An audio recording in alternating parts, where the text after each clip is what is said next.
Muchos en Gaza, y con cierto humor negro, le llaman el despertador israelí, y suele sonar sobre las 7 de la mañana.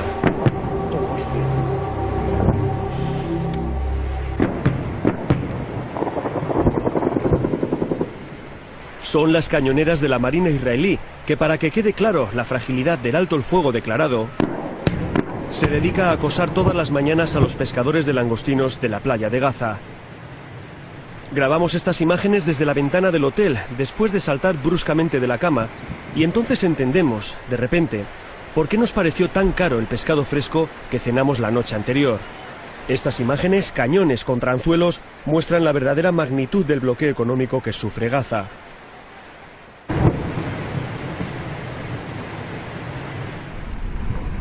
Es nuestro primer día en la ciudad tras el apagón informativo que impuso Israel a la prensa.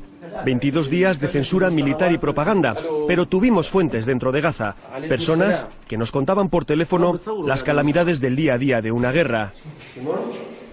Supervivientes como el farmacéutico Salah Hassusi, como el sociólogo Ibrahim, que colocó una bandera española en la terraza para convencer a los pilotos de que allí no bombardearan. Como Hassim Farrah, un hombre que es todo sensatez y sabiduría. O como Issam Buhaisi, profesor de económicas en la bombardeada Universidad Islámica de Gaza, considerada por Israel la Universidad de Hamás. Esto es la reserva ideológica e intelectual de Hamás. Eso es la mentalidad de ellos. Cuando quieren dañar algo, se inventan algunos argumentos falsos para justificar su ataque injustificado. La Universidad Islámica, la más antigua de la franja, la que más alumnos tiene, es el vivero de donde han salido todos los líderes políticos de Hamás.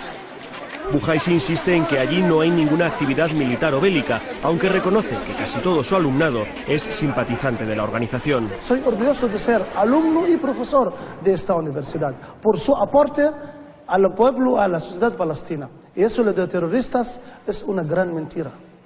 Que haya en la universidad carteles de los llamados Shahids, los mártires de las milicias de Hamás, no es ninguna prueba, dice Buhaisi.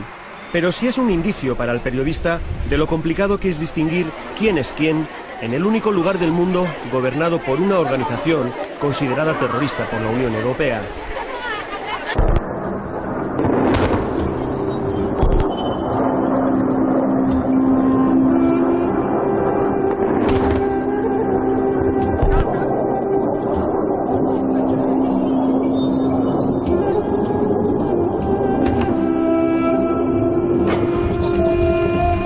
Días de bombardeos y operaciones terrestres por parte de Israel han intentado acabar con este gobierno islamista, que sin embargo ha resistido. La demoledora operación de Israel ha dejado a la franja devastada y a Hamás realmente dañada, pero no ha conseguido acabar con la organización. Los golpes de la aviación y la artillería hebrea han arrasado todos los edificios públicos o clandestinos de Hamás y han causado la muerte de cientos de civiles. Pero desde el momento en que Hamás decreta un alto el fuego sin rendirse, para ellos cuenta como victoria. Sin embargo, el gobierno israelí sí considera que Hamás ha sido derrotada. Algunos medios de comunicación incluso han echado números: 1.300 palestinos muertos por 13 israelíes fallecidos. Es decir, la vida de un israelí cuesta 100 palestinos. Nuestra posición es clara. Con Hamás no negociamos. Hamás es una organización terrorista.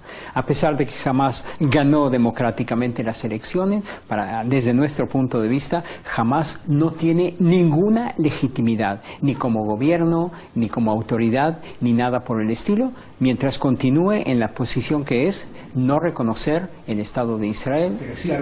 Harel es consciente de la erosión de la imagen de Israel, de que es difícil explicar que ellos se sienten las víctimas del conflicto, que es complicado convencer al mundo de que los cohetes caseros de Hamás, que han matado a 25 personas en 8 años, necesitaban una respuesta tan contundente en muertos.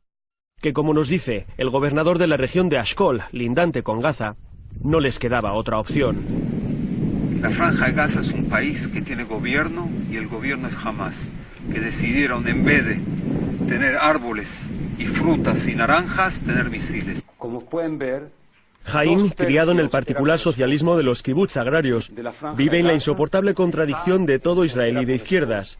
No existe socialismo Piensa y se expresa en claves marxistas, pero es incapaz de aplicar esas categorías a sus vecinos, a esas masas palestinas de desheredados, cuya frustración les ha llevado a echarse en brazos de Hamás. Necesito 15 segundos. Haim nos lleva al búnker del kibutz. Desde que suena la alarma por un posible cohete palestino tiene 15 segundos para refugiarse. Acá estamos porque hay todos los días hay misiles. Ahora te voy a mostrar cuántos caen en esta zona. En el mapa nos enseña todos los lugares de su región donde han impactado los misiles. ¿Y lo verde qué es? Nosotros hasta ahora recibimos 207 misiles en esta guerra.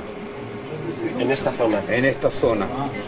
Los días de la guerra. No cortarla porque el ejército no te va a censurar. ¿Y los verdes son los lugares donde han caído los misiles? Sí, las zonas. ¿Y lo rojo? Los rojos son donde hay sangre. ¿Donde ha habido heridos? Haim reconoce una cierta mentalidad de bunkerización. Han tenido 3 muertos en 4 años y por ello antepone la seguridad a cualquier otra consideración ideológica. De hecho, acordándose de su formación en psicología, considera que esta guerra es casi pedagogía bélica. No he entendido muy bien lo de Pavlov. ¿Cómo era la teoría? La teoría es muy simple. Da luz, al final va a entender de que la comida está acá. Dale golpes con la guerra, decirles que cada vez que reciben un misil ellos van a recibir una bomba de 1 tonelada, hasta que ellos entiendan que la única que hay es sentarse y hablar. Como ellos optaron por el terrorismo, nosotros nos tenemos que defender, y una parte de esa defensa, lamentablemente, muy lamentablemente, es da alguna limitación a los derechos humanos. Dani es un colono israelí que vive en territorio ocupado a los palestinos, a los que considera fantasmas sin alma, como esas estatuas que tiene al lado. Todas estas personas hablan de Gaza, pero ninguno conoce Gaza ni sabe cómo viven allí dentro. Los periodistas israelíes tampoco entran. Contrastar la información no es una obligación en este tema. Cada vez que cae un cohete palestino, las televisiones conectan en directo con el lugar del impacto y aunque no haya heridos reales, se cuentan como víctimas a los atendidos por crisis nerviosas. Los colegas hebreos piensan que si milicianos de Hamás entran en un hotel, aunque haya periodistas extranjeros, el edificio es un objetivo legítimo. Pero sin embargo no les incomoda ni se cuestionan que sus propios soldados duerman en nuestros hoteles cuando vuelven de servir en Gaza. La percepción está bloqueada por estereotipos que llevan a la generalización, a que todos los palestinos de Gaza son de Hamás y por tanto todos los palestinos son terroristas. La teoría de Pavlov es otra cosa, es con los perros. No quiero que entiendan de que hay seres humanos del otro lado, hay seres humanos también de este lado. Si alguien cree de que a la fuerza nosotros vamos a destrozar al Hamás, primero está equivocado. Pero si así fuera, si pudiera... Vamos a la franja, volvamos a esa playa, a esa primera mañana en Gaza tras 22 días de bombardeos. ¿Por qué disparan a los pescadores? No nos dejan salir ni un centímetro, dice el veterano pescador Fayez Al-Goga. Que no tenemos permiso, como si estuviéramos todavía en guerra, se queja su colega Wahid. La explicación oficial de la Marina es que sospechan que esos pescadores pudieran ser contrabandistas de armas, aunque pocas armas se pueden esconder en estas embarcaciones tan planas en las que se rema de pie. Pescar en las aguas de Gaza es probablemente más peligroso incluso que pescar en las aguas de Somalia. Aquí no hay piratas, pero si estos pescadores se alejan más de 700 metros de la costa, corren el riesgo de ser disparados por las patrulleras israelíes. Estos señores arriesgan su vida para traer el poco pescado que llega a Gaza, a pesar de que toda esta franja tiene 40 kilómetros de costa.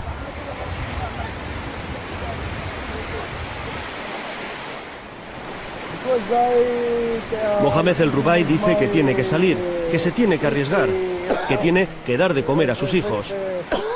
Los disparos y las explosiones, nos cuentan, matan a numerosos peces con la onda expansiva y el resto huye hacia zonas más tranquilas, es decir, que estos hombres realmente están arriesgando sus vidas por casi nada. Hace unas semanas los misiles israelíes hundieron en este mismo puerto los pocos barcos que tenía Hamás. La destrucción en el puerto es más que evidente, como en toda la ciudad de Gaza, como en toda la franja. Gaza tiene 40 kilómetros de largo y 14 kilómetros de ancho.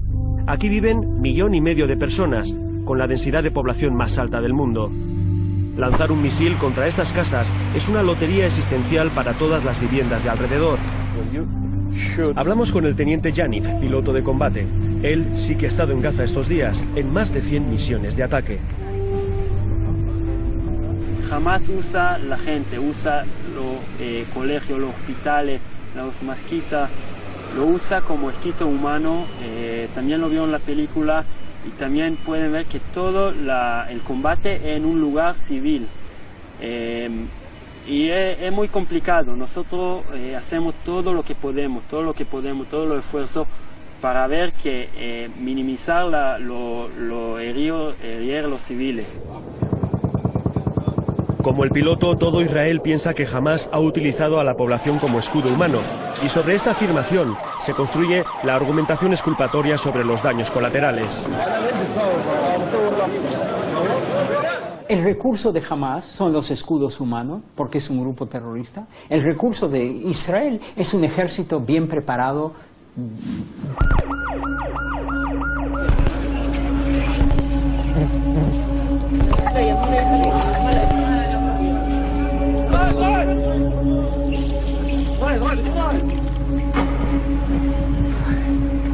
Nos acercamos al hospital Al-Shifa para poner caras y nombres a algunos de esos daños colaterales.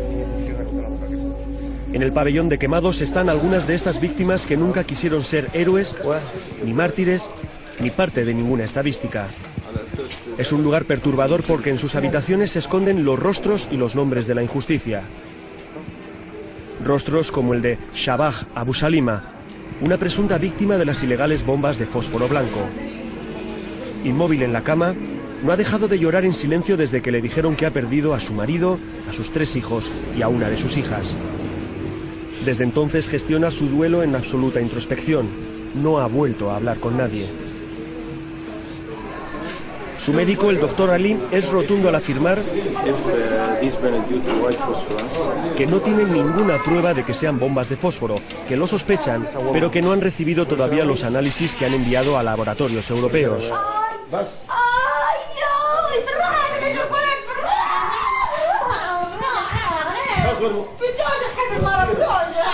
En cualquier caso, las quemaduras que traen estos heridos no las habían visto nunca. Son tan diferentes, tan profundas, tan dolorosas, que han tenido que aplicar nuevas técnicas quirúrgicas como el llamado desescombrado, es decir, extirpar de cuajo todo tejido infectado, ya sea piel, músculo o hasta hueso.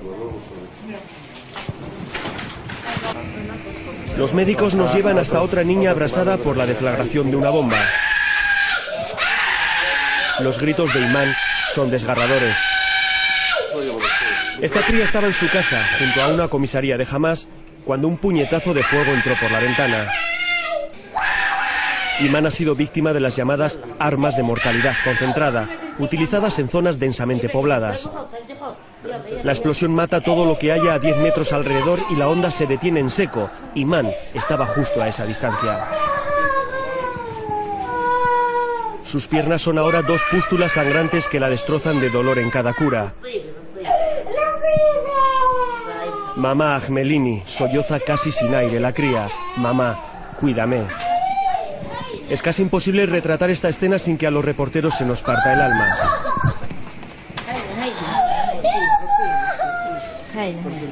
Y no es la única niña en la planta.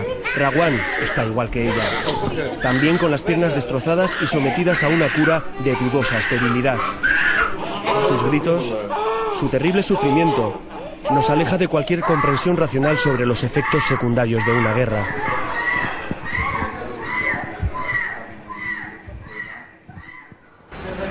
Imán es lo que las frías estadísticas militares llaman un daño colateral.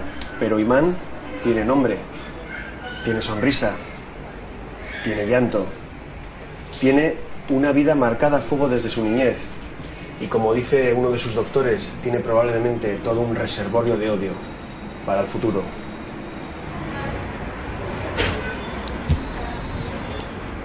El odio puro, la esencia del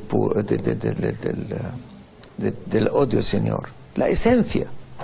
Esta siembra que siembra Israel por todas las ruinas que han visto ustedes o van a ver, esta siembra que hay ahí, esta va a sembrar terror. Eso sí, esta es la semilla del terrorismo. Lo malo de esas semillas del odio es que siempre germinan y que su crecimiento solo depende de cuál sea el abono, y hay de muchos tipos: rencor, resentimiento, venganza, impotencia. Rencor es lo que siente Mohammed, vestido con las vainas de los disparos hechos por los israelíes desde la ventana de su casa. Resentimiento el de Omar, hecho prisionero el primer día de la guerra y torturado, dice, durante una semana para obligarle a colaborar con Israel. Venganza quiere Saber, que perdió a su hijo mayor durante uno de los bombardeos y tiene al pequeño Ahmad malherido en la cabeza. Impotencia, la que siente todo el barrio tras ver cómo los tanques israelíes atravesaban el cementerio. Maltratar el pasado es una forma de despreciar la historia. Un cementerio es como un archivo histórico, una referencia temporal, porque los muertos guardan la memoria de su desaparición. Nos dicen desde cuándo están enterrados y, como dicen los vecinos, quién vive aquí desde siempre. Estamos en Beit Lahia, al norte de Gaza, uno de los barrios más castigados. De aquí han salido muchos cohetes Qassam dirigidos hacia Israel. Aquí no hay casa sin su marca de metralla, ni vecinos sin su estigma de rabia.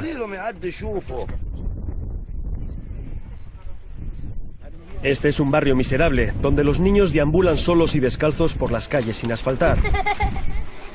No hay luz, no hay agua corriente.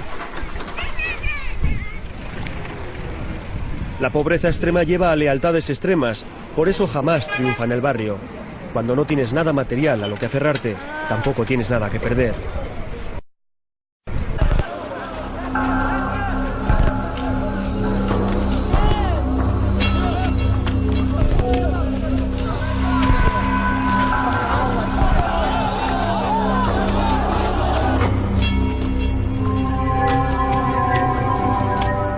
Dando un simple paseo por esta ciudad devastada, mirando todos esos edificios machacados, esas dentelladas de metralla salpicando cualquier fachada, uno no deja de pensar que quizás sean más graves las magulladuras morales en la población que los daños en las infraestructuras. El profesor de farmacia Salah Hassusi hizo un estudio entre los niños de Gaza tras la segunda intifada. Hoy está seguro de que los resultados saldrían calcados. El resultado, que sí han tenido miedo, que sí hacen la ordenación nocturna, pero cuando le preguntamos la pregunta, ¿qué piensas hacer cuando seas mayor? Dice vengar. Vengar. Vengar. ¿Vengar de mí? ¿De quién? De Israel. Hassusi no vota a Hamas, pero entiende a los que lo hacen. Se ha puesto una corbata para recibirnos, una imagen muy diferente a la que tenía durante la guerra, cuando logramos hacerle llegar una cámara para ver cómo lo estaba pasando. Entonces toda la familia dormía en el despacho, sin luz, sin agua y con toneladas de angustia en el cuerpo. Igual de mal lo pasaron en la familia Farraj, a quien también grabamos durante los días de bombardeos. Al menos Hassim ha recuperado estos días la sonrisa, aunque este oftalmólogo, que ya ha visto demasiadas guerras en su tierra, siga siendo un monumento al pesimismo. Llegará un momento en que de Gaza saldrá los más fanáticos del mundo. Nos cuenta Farraj que no han podido ni ducharse durante los 22 días de guerra. Está aquí, tengo que lavar la mano toda. Cuenta que encontraron en el patio trozos del misil que reventó el Parlamento palestino a 100 metros de su casa. Nos acercamos al edificio destruido. Dos parlamentarios de Hamas han montado un improvisado despacho en las escaleras para recibir a delegaciones extranjeras. Esto era la sede del Parlamento Nacional Palestino. Los israelíes dicen que han atacado un edificio público de Hamas. Aquí trabajaban 79 de sus diputados, pero también los otros 52 diputados que formaban parte de esta asamblea. Para el resto de los palestinos, esto es un ataque contra la sede de su soberanía nacional. Porque ahora en Gaza manda Hamas, elegido democráticamente, pero mañana puede ser cualquier otra formación. El Parlamento debería ser el mismo, pero Israel ha decidido que todo lo que controla Hamas es de Hamas y no del futuro Estado palestino. Israel está haciendo no es contra un partido político o un grupo o milicia, es un ataque contra todos los palestinos. La destrucción masiva de Israel abarca todo lo que hemos construido en Gaza para el futuro Estado palestino está siendo destruido. Por eso también han destruido la residencia del primer ministro Ismael Haniyeh, el líder más visible de Hamás. Esta pila de escombros es todo lo que queda de la oficina en la que Cuatro le entrevistó hace ahora 2 años. Es que la comunidad internacional... Desde el concepto israelita, pero desde el concepto palestino no se puede decir que Hamás es un terrorista. Es un defensor al pueblo. Las palabras de Ibrahim, doctor en ciencias políticas en la Complutense, revelan la compleja sociología del microcosmos palestino. El hijo mayor de Ibrahim, policía leal a la Autoridad Nacional Palestina, fue asesinado por elementos de Hamás en las luchas fratricidas de hace 2 años. Ibrahim nunca votará a Hamás, pero nunca dirá que es una organización terrorista, sino una opción política legal que ganó las elecciones y que ahora ocupa el gobierno de Gaza. Por tanto, dice, los edificios públicos no pertenecen a Hamás, sino al pueblo. Por ejemplo, el Ministerio de Economía y Hacienda. Cuando subimos a lo que había sido un 4º piso de oficinas, varios funcionarios trataban de recuperar todo tipo de documentos, declaraciones de la renta, planes fiscales, certificados de pago. Aquí todos estos son balances de cuentas y impuestos y tasas. Y estáis tratando de recuperar todo lo que hay aquí. Todos los archivos de este ministerio han sido destruidos. No había duplicado porque nadie imaginaba que se iba a bombardear el Ministerio de Hacienda.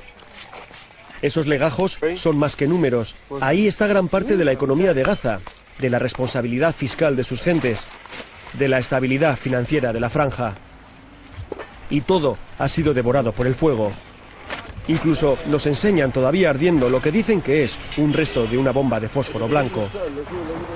Dicen que esto es todavía un resto de una supuesta bomba de fósforo que todavía está ardiendo, pero bueno, es incomprobable, ¿no?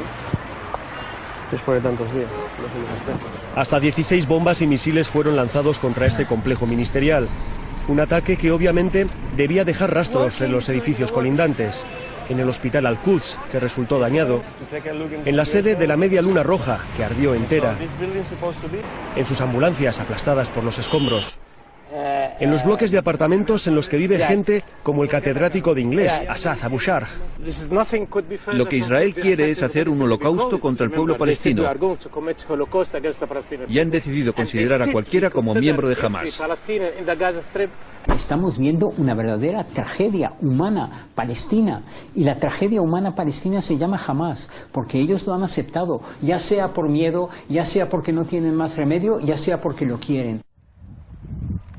Vamos a entrar en el zoo de la ciudad de Gaza.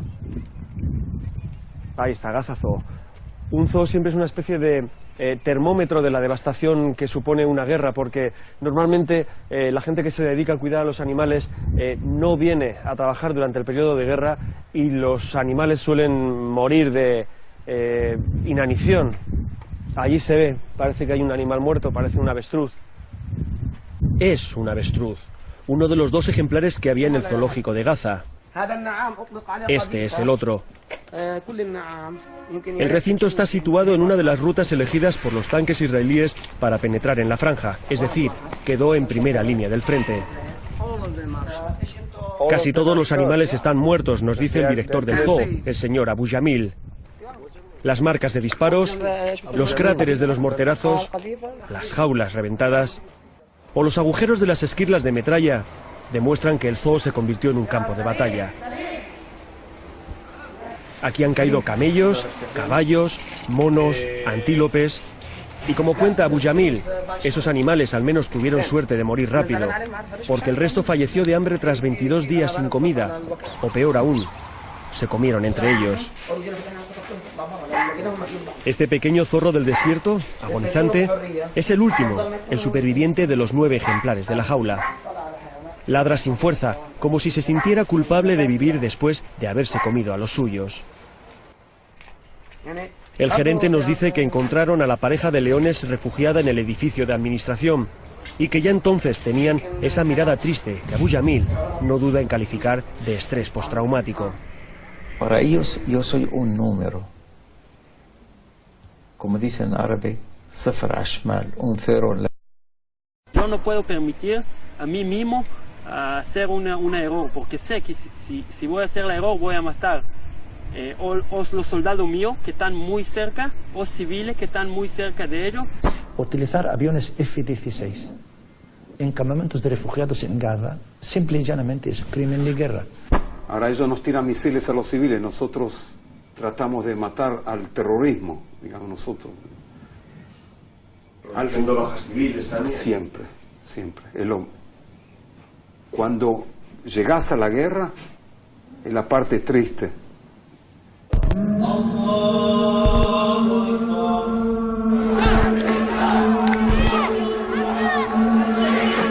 Hay por toda Gaza minaretes destruidos o a medio caer. Más de 30 mezquitas han sido alcanzadas directamente porque, según Israel, contenían armas y explosivos. Estos minaretes semiderruidos son una pequeña metáfora del resultado incierto de esta guerra. Hamás ha recibido un tremendo zarpazo del que tardará en recuperarse, pero no está acabada. Todavía resiste. No han podido con el movimiento islamista. No han acabado con el gobierno de Hamas. No han acabado con los misiles. No han acabado con absolutamente con nada. Antes de esta guerra, pues la gente estaba casi al 60% con Hamas, ahora el 100%. Usted no puede imaginar a la juventud dónde va a lanzar, alistarse para ir a matar. Visitamos las ruinas de la mezquita de Omar. Los F-16 la bombardearon durante 3 días seguidos y después hicieron lo mismo con la casa del imán, el Sheikh Hussein.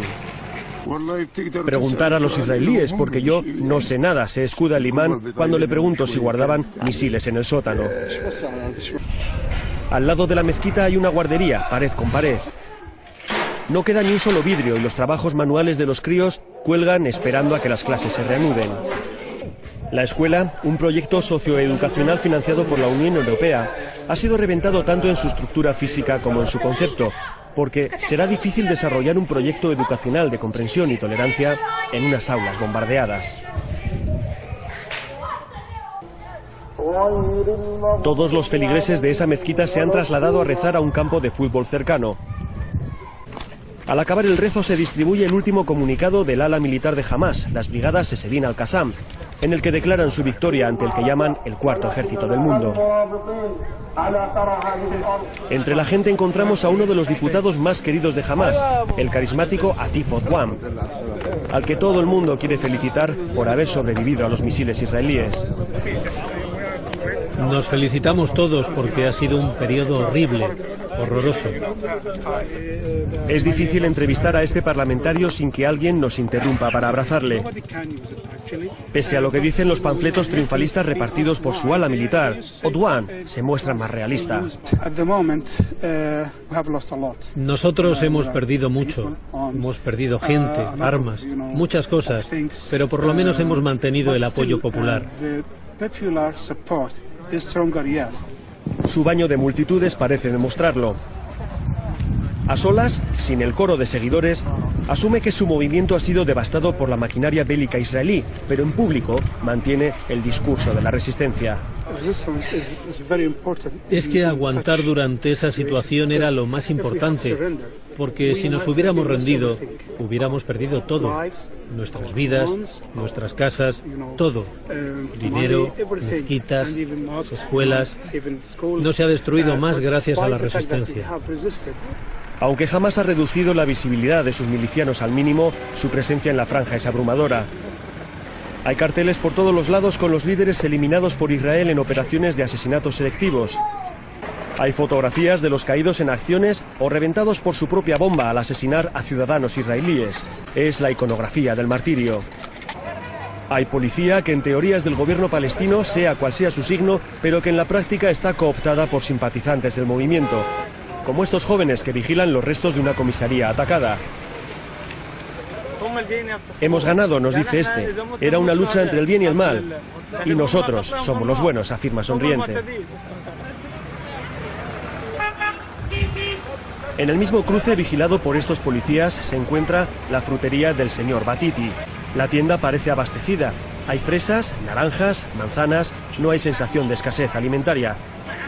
Le pregunto de dónde viene el género. Israel. Viene de Israel toda la fruta. Se me hace extraña la idea de que ahora la mayor parte de la comida que se consume en Gaza proceda del mismo país que ha atacado la franja. Y el propio frutero es consciente de esa contradicción.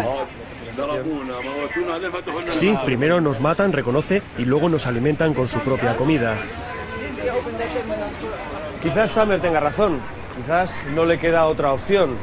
Por eso, para que el negocio, como dice él, continúe, después de arreglar los cristales de su frutería reventados tras la explosión de un misil en esa comisaría cercana, tiene que vender la única fruta que a su vez le vende a él, como dice, su propio enemigo.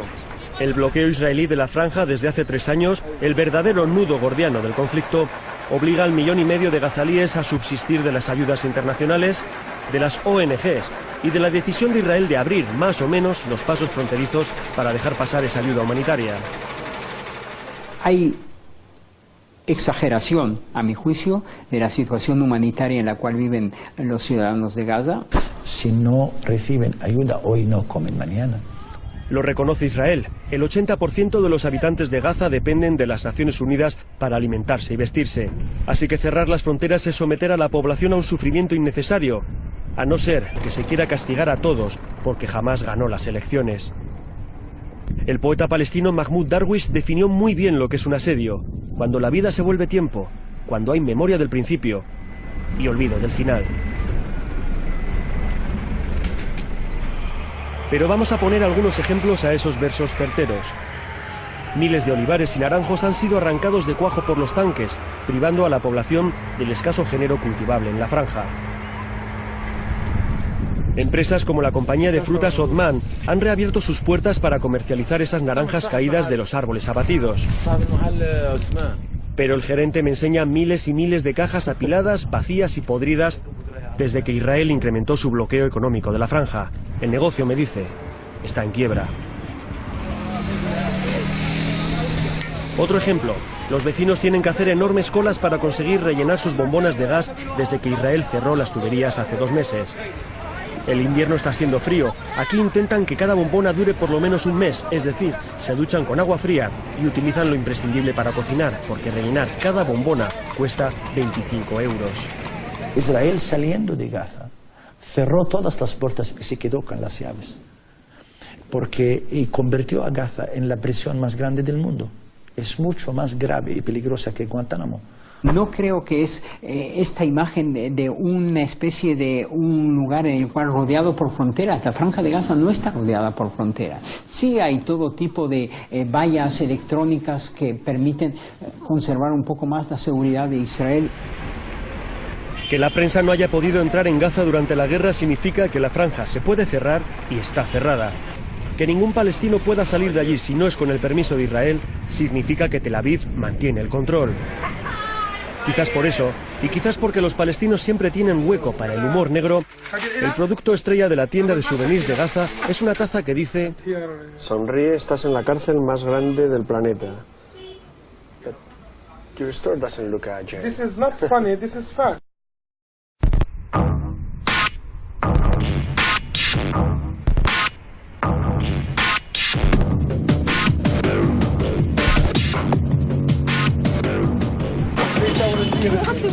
Y como el tradicional método de escapar de una cárcel es hacer un túnel, en el sur de la Franja de Gaza, en Rafah, en esos 14 kilómetros de frontera que linda con Egipto, los palestinos han excavado centenares de túneles para traer mercancía de contrabando desde el otro lado. A uno se le queda la boca abierta al ver la magnitud faraónica de este negocio. Estos agujeros, que descienden hasta 30 y 40 metros de profundidad, constan en muchos casos de generadores de luz, rieles para vagonetas y hasta de líneas telefónicas. Por el lado palestino están excavados en varias explanadas a lo largo de la frontera. Por el lado egipcio emergen clandestinamente dentro de domicilios particulares. Desde esta casa destruida por las bombas israelíes, en la que apenas quedan paredes, se puede ver la magnitud de lo que para unos es un simple negocio de contrabando, para otros los corredores a través de los que jamás se abastece de armas, y para muchos otros simplemente son las rutas de la supervivencia. De cada una de estas carpas nace o muere un túnel que comunica Gaza con el otro lado, con Egipto, que está justo ahí a 200 metros al otro lado de ese muro. Esta es la manera que durante 2 años han tenido los palestinos que viven aquí en Gaza de romper el bloqueo israelí. Una de las razones de Israel para hacer esta guerra ha sido destrozar estos túneles por los que, según ellos, llegan las armas destinadas a Hamás. Por eso la aviación israelí ha machacado la zona durante 22 días tratando de acabar con esos varios centenares de túneles. Nos acercamos a algunos de estos agujeros. La mayoría de los que trabajan en su construcción o en su reparación no se deja grabar, por miedo a represalias israelíes o simplemente porque un negocio ilícito de contrabando necesita obligatoriamente de la discreción de los que viven de él. Casi todos estos tipos pertenecen a algunos de los clanes mafiosos que han controlado históricamente los negocios sucios en la franja. Aunque con el bloqueo de Israel, para muchos palestinos se han convertido en heroicos ciudadanos que ayudan a romper el asedio. Por aquí pasa de contrabando y sin pagar impuestos desde gasolina a compresas. Lo mismo llega un cargamento de caramelos que uno de televisores. Estos clanes no le hacen ascos a ningún género y sí, desde la llegada de Hamás han empezado también a traficar con armas. Bien por obligación, para que Hamás no les cierre el túnel, bien por convicción o bien por avaricia, porque los márgenes de beneficio en cuestión de armas son mucho mayores que con las golosinas. Ahmed, nombre supuesto, nos deja bajar a uno de los túneles. Son 30 metros descendiendo a pulso por los salientes del encofrado. Ahmed me dice que tenga cuidado porque el túnel fue bombardeado y amenaza con derrumbarse. Ahí debajo, enterrado por la arena, dice que está su último alijo. Estamos a 30 metros de profundidad en uno de los túneles de Gaza. A 700 metros al otro lado de este túnel está Egipto. Por aquí es por donde todos estos contrabandistas traen los alimentos de primera necesidad que faltan aquí en Gaza debido al bloqueo económico, pero también las armas con las que se abastece Hamás. Se habla de más de 50 personas muertas por derrumbes mientras excavaban túneles en estos terrenos arenosos. Pero la cifra será seguramente mayor porque no siempre se quiere decir que alguien falleció haciendo algo ilegal. Israel puede que haya conseguido taponar muchos de estos túneles, pero muchos otros están ya operativos. Los aviones también bombardearon el pequeño mercado que se instalaba aquí todos los días con el género contrabandeado desde Egipto, lo cual demuestra la desfachatez con la que estos delincuentes convirtieron una necesidad humanitaria en un negocio colosal. Y todo a tiro de piedra de la frontera de Egipto, a la vista de sus guardias de fronteras.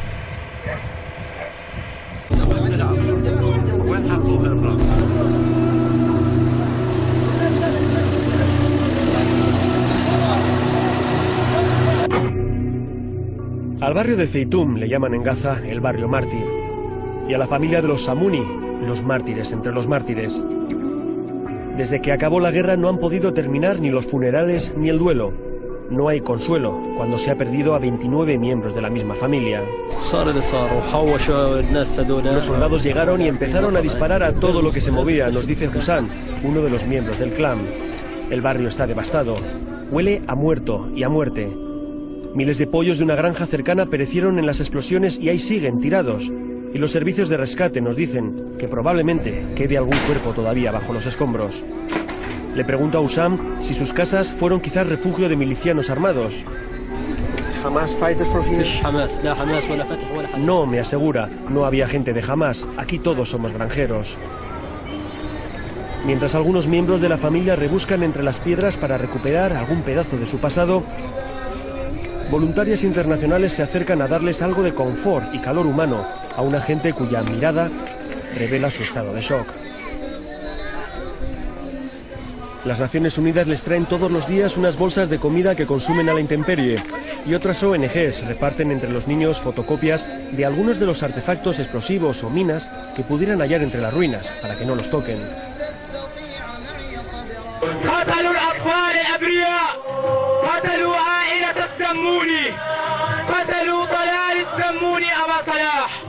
Aunque murieron 10 niños y 10 mujeres, solo las fotos de los 9 varones fallecidos presiden el funeral.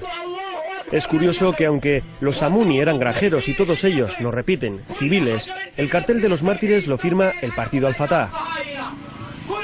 Mientras que fuera hay una escolta permanente de la policía de Hamas y al micrófono,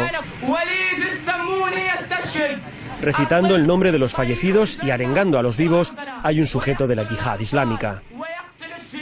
Todos intentando patrimonializar el drama de esta familia que, asumiendo su tragedia casi como una labor patriótica, continúa su duelo entre los escombros mientras haya periodistas que lo quieran retratar.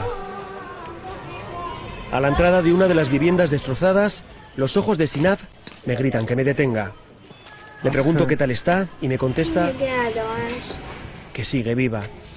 Sinab, me explican, estaba en la casa atacada por el misil israelí y hasta que la rescataron, convivió varias horas con los cadáveres de su padre, su madre y sus 2 hermanos pequeños.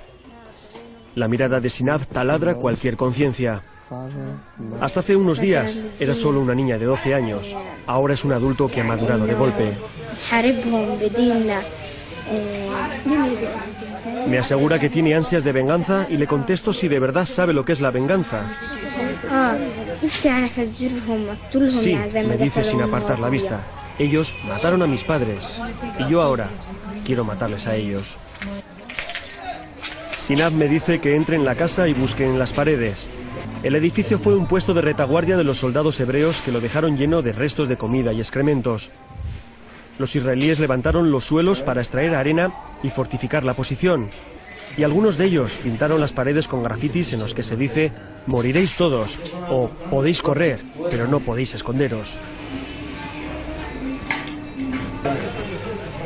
Cuando salgo me vuelvo a fijar en el silencio y la dignidad de Sinab. Le pregunto quién es su amiga herida y me dice que es su prima Muna. Muna también perdió a sus padres en el mismo ataque. Siento que no tengo vida. No tengo a mi padre. No tengo a mi madre.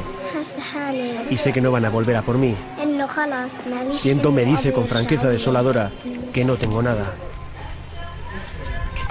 Sinab y Muna al-Samuni son 2 supervivientes. 2 niñas que ya saben lo que es el dolor y la injusticia y que difícilmente podrán transmitir a sus hijos una cultura de tolerancia. El odio y el rencor son parte de los bastidores con los que se construye en Gaza un nuevo andamio de resentimiento. Una ruta circular, sin salida, que llevará un nuevo ciclo de venganzas. En Gaza nadie duda de que Israel y Hamas se volverán a enfrentar. La única duda es cuándo.